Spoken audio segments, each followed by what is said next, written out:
Hello, everyone. Thank you for joining us today. Our webinar is RemRx, Controlled Oxidant Release Polymers. Our presenter today is Dr. Alexis Carpenter with AxNano, and I am your moderator, Liz Mueller with Carus Corporation. Just a few quick housekeeping items before we get started. We have all attendees in listen-only mode to help cut down on any background noise. If you have any questions, we encourage you to submit those throughout the presentation. You can use the questions pane that you see in the GoToWebinar panel. There is a screenshot here on the right-hand side of the slide that shows you where you can find that questions pane. If you submit questions through GoToWebinar and for some reason at the end we don't have time to get to that question, or if that information requires some follow-up, we will have your email address associated with that question, so we will be sure to follow up with you directly after the webinar.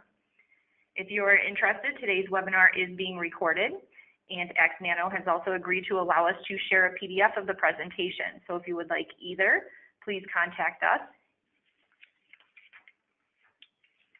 Here's a quick look at how to find us. So our website is listed here, www.caruscorporation.com. We also have our sales and marketing email address that comes into our marketing group, and we can get you into touch with any of our staff for any questions, as well as my direct email address. Also, follow us on our social media platforms where we're very active on LinkedIn, YouTube, Twitter, and Facebook. And finally, if you're not already on our email list, receiving our email blast, where we will send out upcoming webinars, any sort of technical information on products, newsletters, etc., you can sign up on our website. So there is showing here in the screenshot where it says join our email list. This is on the right-hand side of each of our remediation landing pages on our website. Be sure when you're signing up, you can select which of our markets or applications that you would like to have information about. So you'll want to select that remediation option so that you can ensure that you're getting the most targeted information from us. Our webinar series, so on our caruscorporation.com website, under remediation, you can find any upcoming webinars, as well as view any previously recorded on-demand webinars. And here's a quick look at our technical sales team for the U.S. We have Troy Lizer and Tim Colgan. For our EMEA sales, we have Lorenzo Cicchetti, who is based out of our Carus Europe office. And covering Canada, Mexico, and South America for us is Louis Hernandez. And with that, I would like to take this opportunity to introduce our speaker today, which is Dr. Alexis Carpenter. Dr. Carpenter has a PhD in chemistry from UNC Chapel Hill, where her dissertation focused on manipulating particle formulations for controlled drug delivery, and 2-year postdoctoral experience in the Superfund Research Center and Department of Environmental Engineering at Duke University, developing zero-valent iron technologies for in situ remediation and enhanced wastewater treatment. Dr. Carpenter has 10 years experience in design and synthesis of nanomaterials, with 5 years experience specific to environmental applications. Dr. Carpenter joined AxNano in 2015 and has served as research scientist and PI on multiple programs.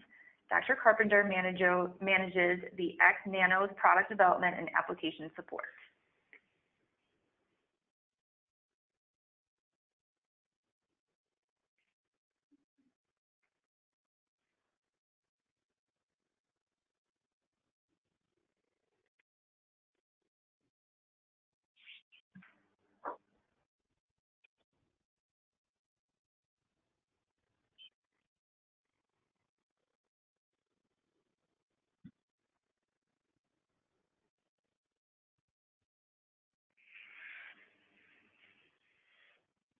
Can you see the pop-up, Alexis?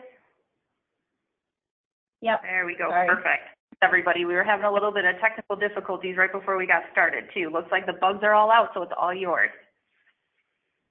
Great. Thank you, Liz. And thanks, Liz and Carus, for giving us the opportunity to share about our RemRx product for in situ remediation. So Today I'm going to talk mostly about our controlled release polymer, CRP, which is a patented polymer-based system for prescriptive ISCO treatment of groundwater and soil. And I'll talk a little bit about the mechanisms of it, but really what this technology gets at is the ability to have a very tunable matrix that you can use to meet specific site needs and specifically address the issue of rebounding with a single application. So the outline for, using a different computer, our talk today.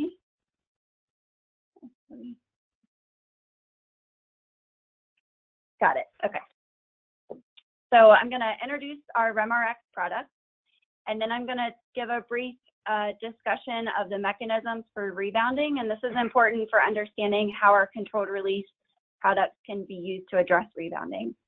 And then I'm going to talk about our laboratory testing that we've done extensively on the CRP technology. I'll discuss some of the pilot field testing that we've begun. And then at the end, I'll present our treatability testing capabilities, our laboratory here in Greensboro, North Carolina, where we manufacture and test materials. And then at the end, I'll give some contact information and how you can reach out to us for more information. So as many of you know, remediation is the process of cleaning up soil and groundwater. And these methods can very broadly be grouped into pump and treat methods, which basically just mean physically removing the contaminated media, either the soil or the groundwater.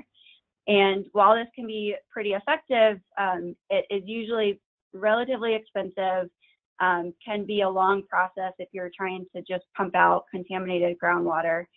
And in a lot of cases is not even really a viable option if your area of contamination is underneath a structure or building. So over the last couple of decades, in situ has become much more popular as we've developed more advanced chemicals and bioremediation amendments.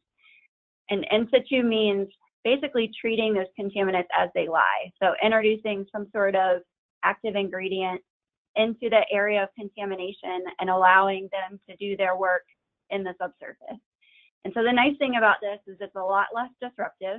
So if your area of contamination is under a structure, which they often are, then you can do in situ without having a lot of above ground disruption. It's also can be a lower cost option than pump and treat. And there's a lot of different ways that you can do in situ remediation. Chemical in situ means your active ingredient is basically chemical based. And for the most part, that's classified as in situ chemical oxidation and in situ reduction. There's also bioremediation where your active ingredient are either naturally occurring microbes or some sort of microbe that you introduce. And then there's a lot of other in situ methods like thermal and electrokinetic. We're focused mostly on chemical remediation products. And that's because we have a background in advanced materials and we like to borrow concepts from other industries and try and figure out how those advanced materials can be beneficial for the environmental space. So we have two products in our RemRx family, and the name RemRx really is a nod to our kind of prescriptive approach. So knowing that no two sites are the same, and there's a lot of different complicating factors that can affect your remediation. So how can we create advanced materials that are broad spectrum and highly tunable for meeting multiple remediation needs? So RemRx is the family of advanced materials, and the controlled release polymers is what I'll talk about today. And those are specifically for in situ chemical oxidation. We also have a ZVI-based product that's in earlier stage development. So traditional ISCO, in situ chemical oxidation, has been around for a while now.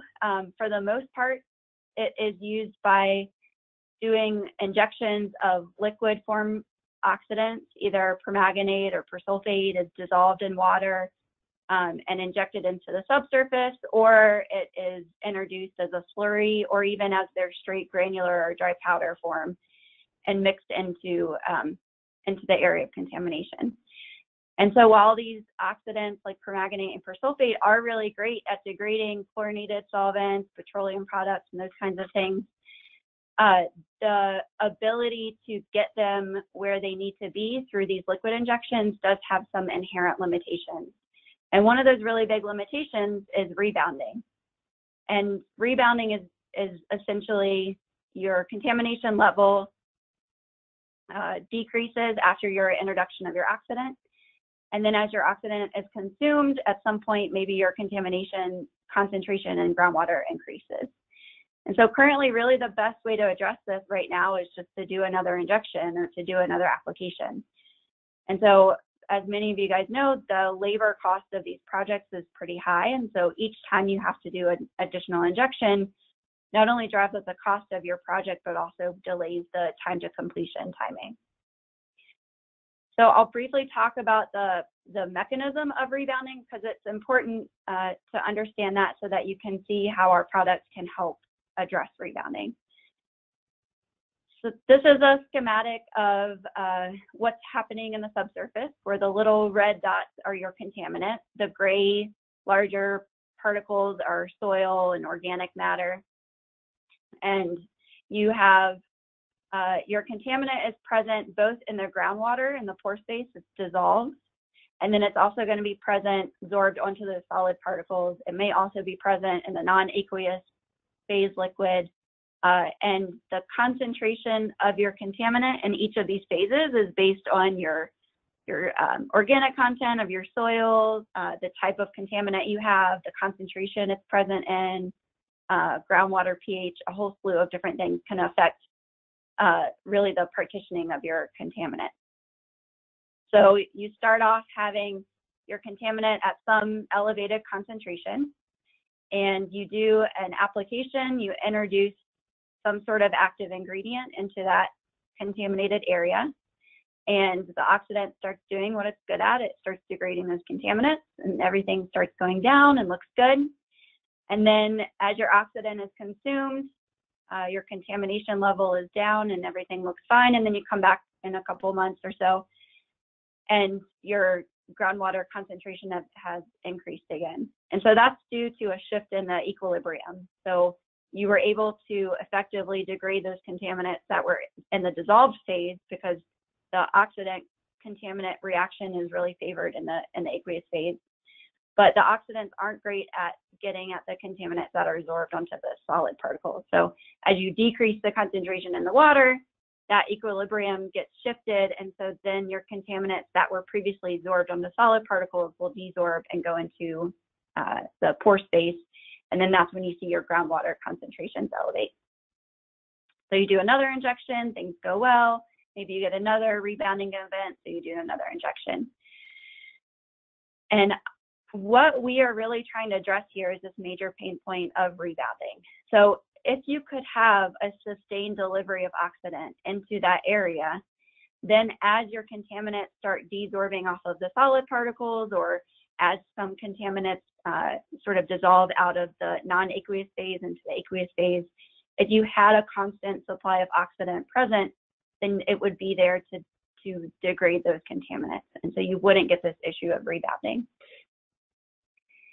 And that is what our controlled release polymer system is addressing. So it's a solid phase material. It is polymer based, where the solid phase oxidant is kind of embedded in a polymer matrix.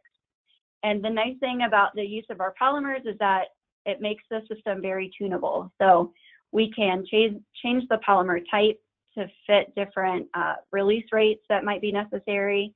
If you have a higher conductivity zone and maybe you need release rates to be slower versus a clay zone where things aren't moving very quickly, then we can easily tune the formulation to meet that site-specific need. So this is where that prescriptive remediation approach comes in. So some of the attributes and the associated value of these for this product are, again, in situ, so less above ground disruption. It's in pelleted form, which allows for the controlled release. It also makes it a little bit easier to handle and easier to apply into the subsurface. It has much less dust than just dealing with the straight oxidants themselves. The tunability, which is a direct result of using these polymer matrices. So that allows us to maximize the efficacy for the site-specific needs. And the time release component, which means instead of having to go back and do multiple applications, you could emplace these solid phase materials into the zone, one or fewer times than you would need to a liquid injection. The polymer matrices that we use are all biodegradable food-grade polymers, which means that you don't need to worry about, longer-lasting impacts on the environment through using these materials, other than degrading your contaminants. And then the patented formula does cover the use of a broad range of oxidants. So we can use whatever oxidant is really needed to get at the either singular or mixed contaminants that are likely present at these sites. And again, addressing rebounding so that we can help to lower costs and shorten project timelines. So we've evaluated these materials extensively in the lab, looking at a wide variety of formulations, really getting at this tunability aspect. So if we choose polymer A or we choose polymer C, how does that affect the release kinetics, and what does that mean for when we get in the field? So we've done column release studies, both in one-dimensional and two-dimensional. I think I have a pointer here. So we started with one-dimensional column release studies here, where it's a sand-packed column. Our pellet is placed in the middle, and then water is flown through the top, and then the oxidant concentration is measured in the eluent. And what this allowed us to do initially was not only look at the impact of formulation, but also look at how does different water chemistries affect release kinetics. And then scaling up from that, we were able to model these release in a three-dimensional groundwater simulation chamber. And in this case, this is showing time going down. So this is initial, and then as time passes, you start seeing the oxidant, which in this case is permanganate, is released. There's a single pellet placement well located here, and then we were able to sample the pore water, both up gradient and down gradient, from the pellet placement well, as well as observe oxidant concentrations near the top of the water table, the middle, and down below. So understanding radius of influence in a very simple system. And in addition to trying different polymers, we can also easily tune the oxidant loading. So we can have low oxidant loading at 28% or even up higher, depending on what that site contamination might be. And this is a representative data set of one of these experiments from two formulations. This is volume, essentially flow, amount of water through this column, and then looking at the average oxidant release per mass of pellet over time. So you can see with formulation 1, we have a much slower release kinetics, whereas in our second formulation, we can have a lot faster release kinetics. Yep.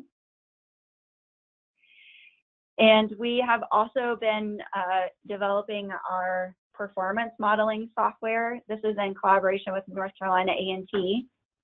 And this is a really nice way that we can translate that laboratory data into what is more realistic into the field. So using some groundwater flow simulation modeling software and some other works, we created a release profile at a clay site that is representative of a site kind of here in the Piedmont of North Carolina, so a nice tight clay. And then we can also understand what's the performance going to look like in a more sandy site over towards the eastern coast of North Carolina. So these are solutions of this modeling software, where red is lower oxidant concentration, and then it increases along the Roy G. Biv spectrum, with blue being the highest concentration. And this is important because this is really going to guide our field deployment. So you can see the radius of influence of the oxidant is much more restricted in a clay site than a sand site, as you would expect. So we can take this information, we have validated it with our laboratory data, and now we're using our field data to further validate this model. And what this will do is we can take your site-specific data, input it in the model, and understand how much pellets do we need to put where, do they need to be 5 feet away, 10 feet away, so that we can get a nice accurate deployment scenario. So now I'll talk about our field testing. We have our first field deployment I've indicated here as pilot test site number 1. And this is a nice, difficult site. It's a tight clay. It is 35 by 40 feet, a pretty contained area. Groundwater is between 15 to 30 feet below surface. And it's got a pretty hefty PCE contamination throughout the soil and the groundwater. This site, they previously tried some injections of permanganate a couple years ago. They did 24 direct push injection locations about 8.5 feet apart. And across these 24 injection locations, they injected 200 gallons of the 8% sodium permanganate solution. Unfortunately, and they did expect a ROI of about 5 feet with these DPT injections. So unfortunately, they had some daylighting occur with the permanganate. They had a nearby drainage creek turn purple, which the site is pretty available, and so there was a pretty negative public perception of what was going on, and so that really just made the site owner not interested in doing injections anymore. So they were interested in our material because it's not an injection form. Being the solid phase material, they felt more comfortable with that. And so we started this pilot test in kind of a 2-phase approach. The first phase really was to understand how does our material behave when we put it in the ground. This was the first time we've got it out there. So phase 1 was really putting our material in the ground, understanding how does it behave, understanding radius of influence, and then radius of influence with different hydraulic pushing mechanisms. And then phase 2 will be when we address the PCE contamination. And this is a schematic of the well structure that already existed at the site. And the plan initially is to place our pellets in screened PVC canisters and suspend them in these already existing wells here, 153, 54, 55, and 56. Groundwater flow is in the southeast direction. And so we initially started with a very small scale deployment into monitoring well 155, which is here. So we deployed 5 pounds of the permanganate releasing CRPs. And again, these were placed in a screened PVC canister and suspended in the already existing well. And we affixed sampling tubing to the outside of the canister so that we could monitor permanganate concentration in the groundwater at that well over time. The canister was placed kind of in the middle of where the aquifer is, so the water table kind of fluctuates between 10 feet down to 15 feet down to 30 is the bottom of the well. So the canister was hung around 15 feet down, and then we filled the well with water just by hand initially, and then monitored permanganate concentration in the well and as well as in surrounding wells over hours, days, and months. So our initial measurements, this is permanganate concentration in the groundwater of that well, 155. And we measured at various elevations, one of which was 10 feet below ground surface, so right where the water begins, 17.5 feet down, which is where the canister is and kind of the middle, and then 30 feet down is the bottom of the well.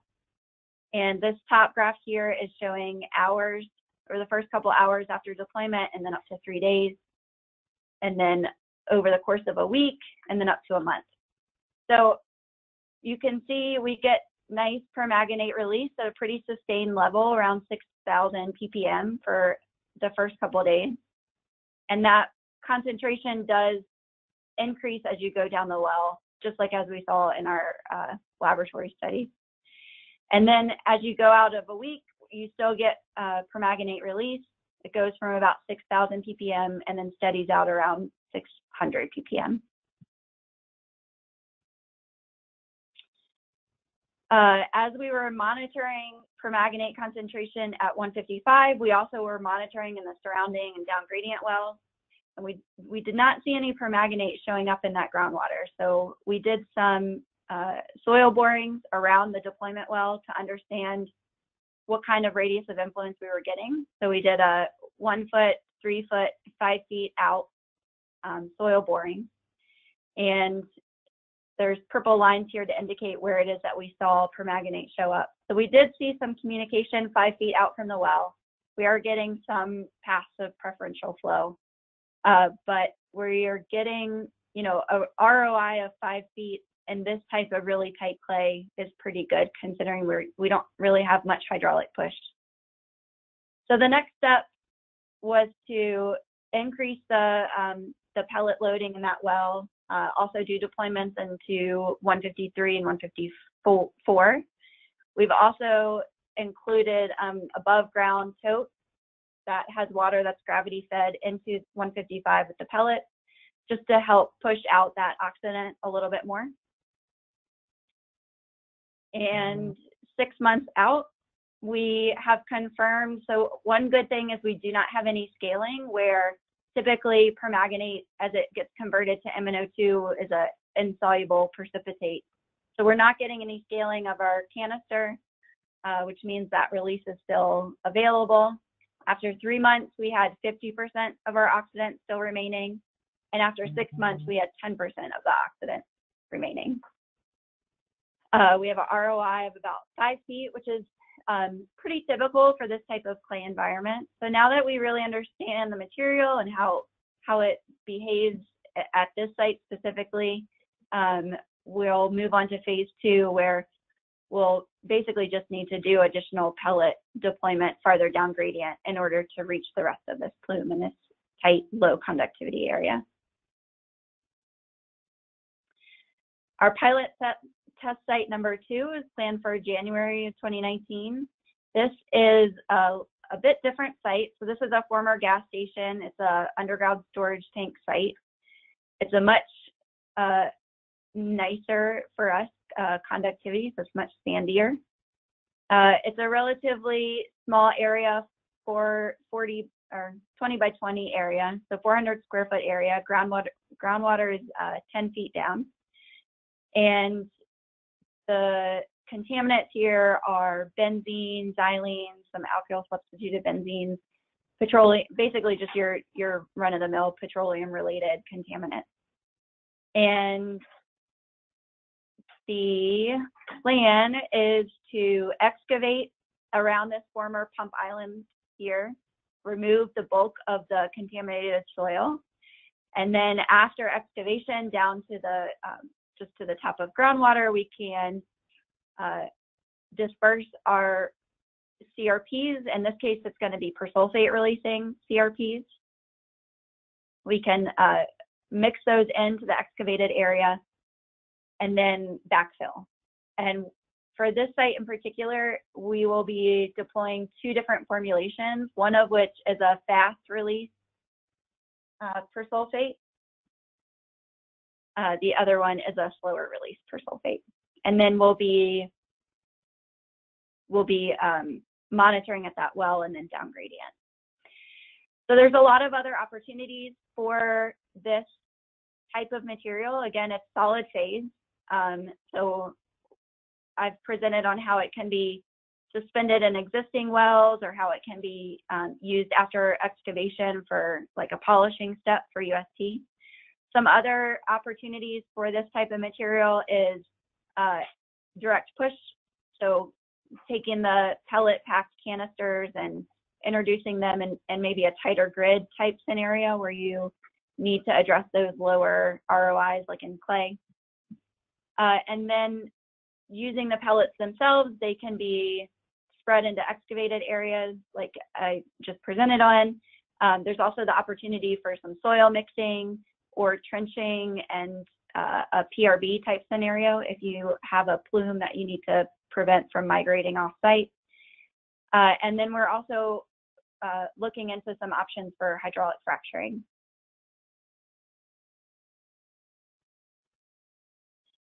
And again, we can use a variety of different oxidants, which is great because that allows us to address a wide range of contaminants or even mixed contaminant systems.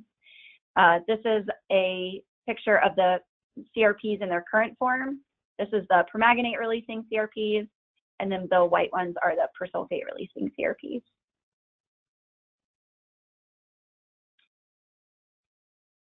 So we do have a full wet chemistry lab here in Greensboro, which we can use to do treatability testing.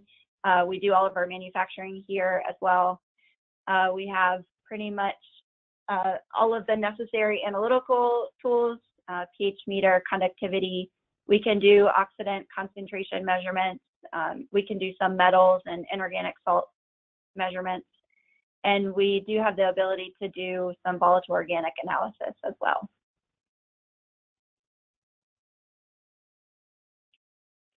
So with that, I'll thank Liz and Carus again, and happy to answer any questions. And if you have any sites that you're interested in or have any other questions, feel free to email me. There's my email right there. This was great. Thank you so much. And that actually, I was wondering about that as you were talking, you know, with any sort of new technology or newer technology. I was wondering if that was kind of your call to action, if you guys are, if you have a list of upcoming sites that you're going to be trialing, or if you're looking for more sites. Yeah, we have a list that we're evaluating. The two that we have scheduled, I talked about today.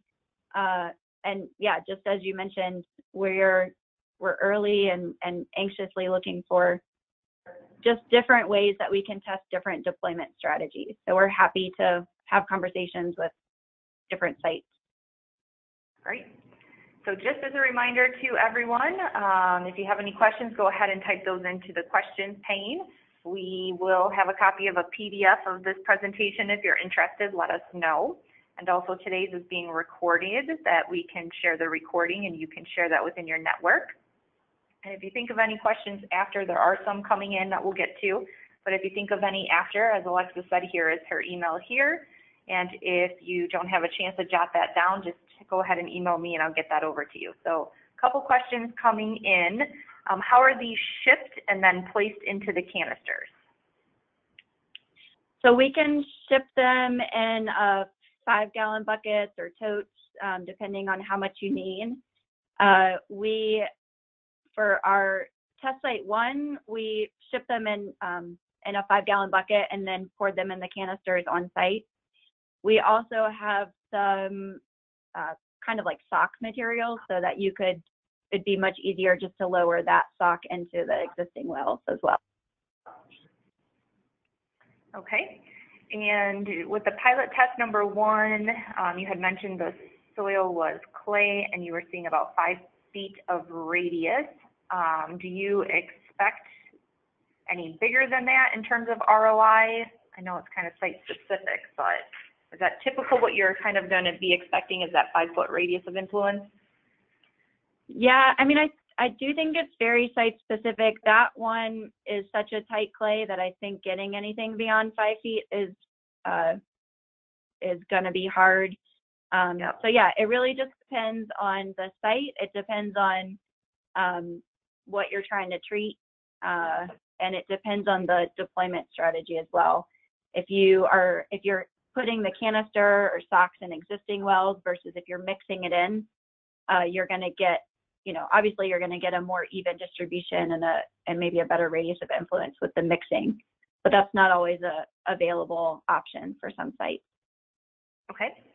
And then with the pellet form currently, are there any other forms that you're looking at?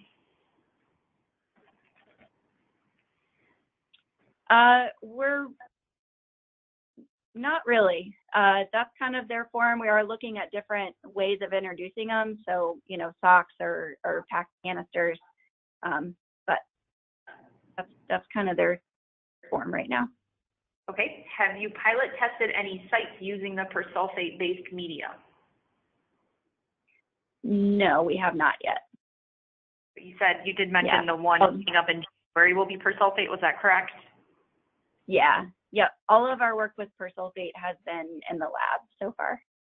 How quickly, based on that site, how quickly do you think that you'll start to see results from that January implementation? Well, that depends a little bit on the measurement of the site owner, but you know, within a month or so, we expect to see some results. Okay. Another question is, do the pellets absorb organic contaminants? Good question. Not in the way that activated carbon would, but it certainly will benefit interaction with organic solvents. Okay. How much weight percent, for example, permanganate is generally in the pellets? For our pilot test site number 1, we use 60 weight percent. Okay. But that, again, pretty tunable. Yeah. Okay. And then how many pounds of the pellets fit in, say, a 5-inch or 2-inch well? Well, it depends on the depth of the well. They're about, they're a couple millimeters in size, so it just depends on the depth of the well. Okay. Yeah.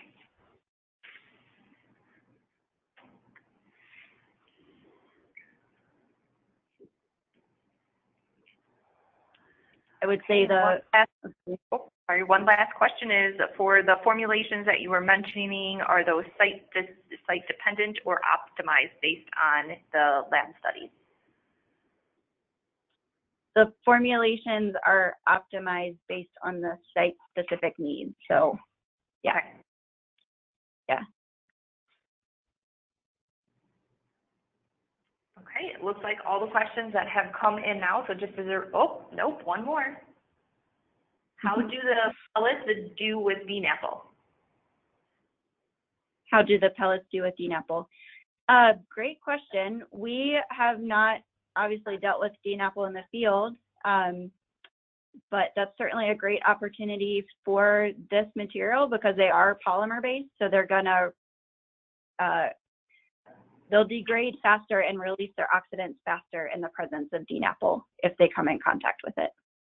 So that again all gets to the tunability of it and our ability to change the polymer type based on if we're dealing with, you know, groundwater or if we're in a DNAPL zone.